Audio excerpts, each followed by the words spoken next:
Okay, let's be real for a second. When you hear the words journal entry, your brain probably just powers down for a nap. But what if I told you they're not just boring lines of text? What if they are the actual heartbeat, the pulse of a business? Today, we're going to crack the code on these things, and I promise we're going to turn this boring topic into your brand new accounting superpower. So let's jump right in. You know, every business, at its core, is built on a skeleton. And this formula right here, this is it. Assets equals liabilities plus equity. It is the solid, unchanging frame that shows you what a business owns, what it owes, and what's actually left over for the owners.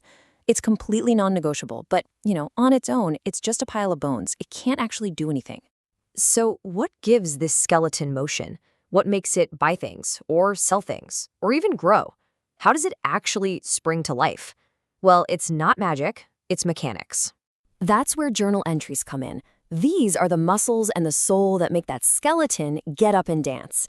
Think about it this way. If the accounting equation is the noun, journal entries are the verbs. They are the action, bought, sold, paid, earned, that tell the story of the business and bring the whole thing to life.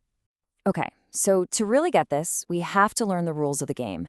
It's kind of like learning a new language. Once you get the grammar and a bit of vocabulary down, you can start forming sentences. Well, accounting is the language of business, and journal entries, those are the sentences. So what in the world is a journal entry? Just think of it as the official financial diary for a business. It's the very first place that every single transaction gets recorded, one after the other in chronological order. Every sale, every bill paid, every purchase, it gets written down here first. This diary is the source of all truth. And every single entry in that diary follows one single unbreakable rule. It's called double entry accounting. And all it means is that for any transaction, the total of your debits must equal the total of your credits. It's a system that's been keeping the books balanced for over 500 years.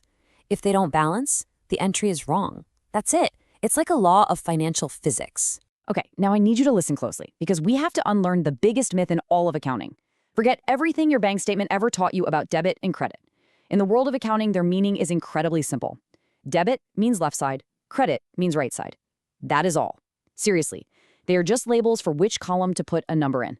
Attaching any other meaning like increase or decrease is the #1 trap that trips everybody up. And I know what you're thinking. That's the million-dollar question, right? If debit just means left and credit just means right, how in the world do you know where to put anything? How does it all work? Well, this is the fun part. Let me introduce you to your new secret weapon. This right here is the key that unlocks everything. It's a simple little mnemonic, DELER.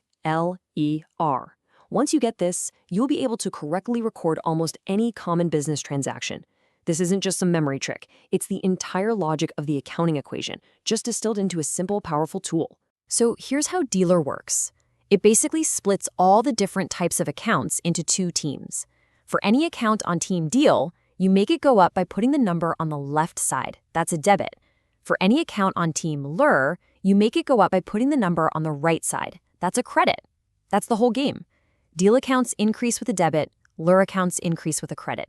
And here's the full team roster. Team DEA is made up of drawings, expenses, and assets. So if you need to show your cash went up, you debit it. If you paid rent, you debit that expense. Team LER is made up of liabilities, equity, and revenue. If you get a new loan, you credit it. If you make a big sale, you credit the revenue. And what if you want to decrease an account? You just do the opposite of the rule. To make an asset go down, you credit it. To pay off a liability, you debit it. This little cheat sheet is your guide to literally everything. Master this and you've got this. All right, theory is one thing, but getting your hands dirty is where the magic really happens. So it is time for us to run the journal entry gauntlet. We're going to walk through 5 of the most common business transactions, and we're going to build the entry for each one, step by step, using our new superpower, DELR. You ready? Let's do this. Okay, first step.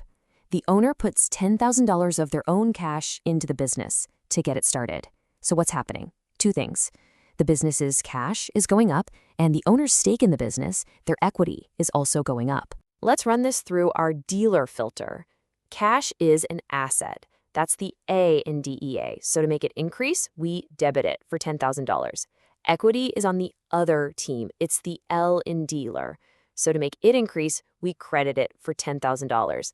Debit on the left, credit on the right for the same amount. It balances. That's a perfect entry. Next transaction. The business buys a new computer for $1,200, and it pays with cash. Now think about what's really happening here.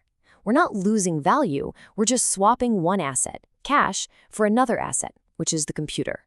So how do we record that? Okay, so equipment is an asset, it's on Team DEA, and it's increasing. So we debit equipment. But our cash, which is also an asset, decreased. Remember our rule?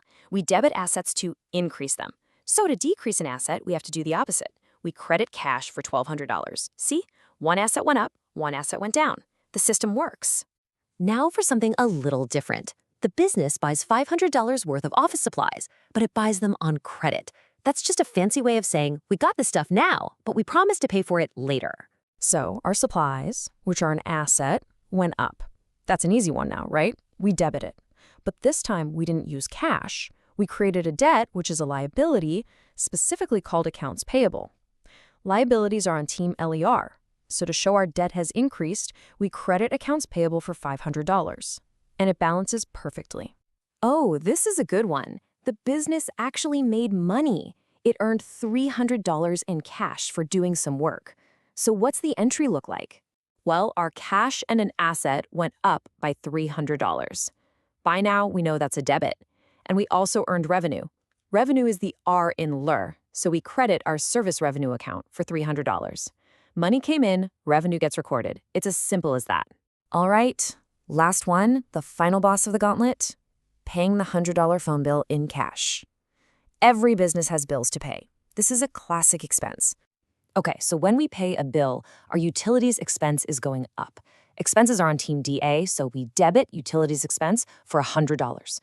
And how did we pay? With cash. Our cash, an asset, is now decreasing. And to decrease an asset, we credit it. And boom, done. You have officially survived the gauntlet and recorded the 5 most common types of business transactions. I want you to let that sink in for just a second. What you just learned how to do, it's not just some technical little exercise. It is, and I'm not exaggerating, the single most important skill in all of bookkeeping. Every single one of those entries you just made is a building block.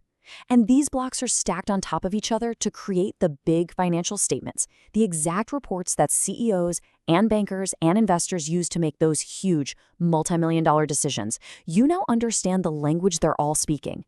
So what's next on our journey? We're going to take all these individual entries and use them to build something called a trial balance, which is the final check before we create the big-time reports. But first, a little challenge for you.